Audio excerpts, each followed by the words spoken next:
වගේ වැස්ස වෙලාවට එන චූටිම චූටි බඩගින්නට රසම රස වඩේ එකක් කාලා උණුවෙන් තේ එකක් බොමුද?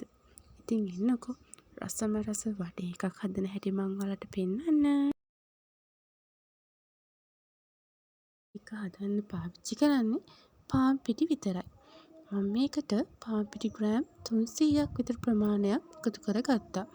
ඒක ඔයාලා කැමති පරිදි අඩු වැඩි කරගන්න පුළුවන්. මේකට මං ඊස්ට් තේ හැන්දක් එකතු කරගන්නවා. ඊස්ට් වලින් මේක හොඳට පිපෙනවා. ඒ වගේම ලුණු සල්පයකුත් එකතු කරගන්නවා. ඒක ඔයාගේ රස අනුව ඔයාට එකතු කරගන්න පුළුවන්. ඒ වගේම තමයි මම මේකට අද කෑලි මිරිස් ටිකුත් එකතු කරගන්නවා. මොකද මට හිතුණා ටිකක් මේක සැරට හදන්න.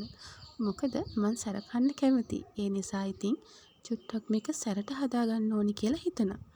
ඔන්න මම මේකට දැන් සිහින්ම කපාගත් කරපිංචත් එකතු කරගත්තා.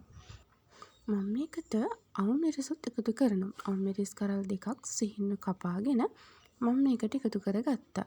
ඒ වගේම තමයි ලුණු ගෙඩියක් කොටු හැඩයට කපාගෙන මම මේකට එකතු කරගන්නවා. එතකොට මේ වඩේ එක හරිම රසයි. ඉතින් දැන් මේ එකතු කරගත්ත සියලු දේම හොඳින් අනා ගන්න ඕනේ. මේකට පොල් තෙල් ටිකකුත් එකතු කරගන්න ඕනේ. ඒ වගේම තමයි මද රස්නේ වතුර ටිකකුත් අපි මේකට එකතු කරලා තමයි මේ ඩෝ එක හදාගන්නේ. ඉතින් මේ ආකාරයට මද රස්නේ වතුර ටික ටික දාලා මේ ඩෝ එක හදාගන්න ඕනේ. මේ විදිහට මේක විනාඩි 3ක් විතර හොඳින් අනා ගන්න ඕනේ. එතකොට තමයි අපේ උණුදු වඩේ එක හොඳ රසට සොෆ්ට් එකට අපිට හදාගන්න පුළුවන් වෙන්නේ. ඉතින් මේකට පොල් තෙල් ටිකක් උඩින් තවරලා විනාඩි 5ක ප්‍රමාණ කාලයක් මේක හොඳින් වසා තබන්න ඕනේ. බලන්නකෝ විනාඩි 5කට පස්සේ මේක තියෙන විදිහ හොඳින් පිපිලා තියෙනවා. ඔන්න දැන් හදන්නේ අපේ උණුදු වඩේ එක හදන්න.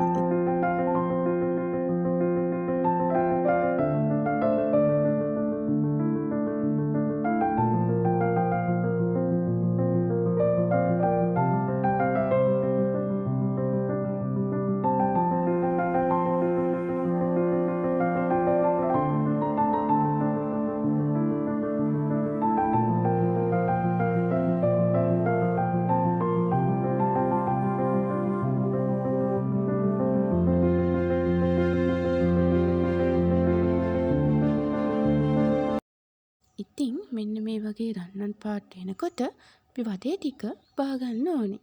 බලන්නකෝ රසට තියෙන විදිහ. ඉතින් මැස්ස වෙලාවට, හවසට, තේ බොන වෙලාවට හිතුන ගමන් හදන් කන්න පුළුවන් රසම රස කෑම තමයි ඉතින් මේ වඩේ කියන්නේ. බලන්නකෝ රස පාටට රසට තියෙන හැටි. ඉතින් ඔයාලා try කරලා බලන්න මේ විදිහට හදන්න. ඉතින් මට කමෙන්ට් කරන්න, ලයික් කරන්න, ෂෙයා කරන්න. තවත් අලුත්ම වීඩියෝ එකක් අරගෙන මම එන්නම්. ගිහින් එන්නම්. බයි බයි.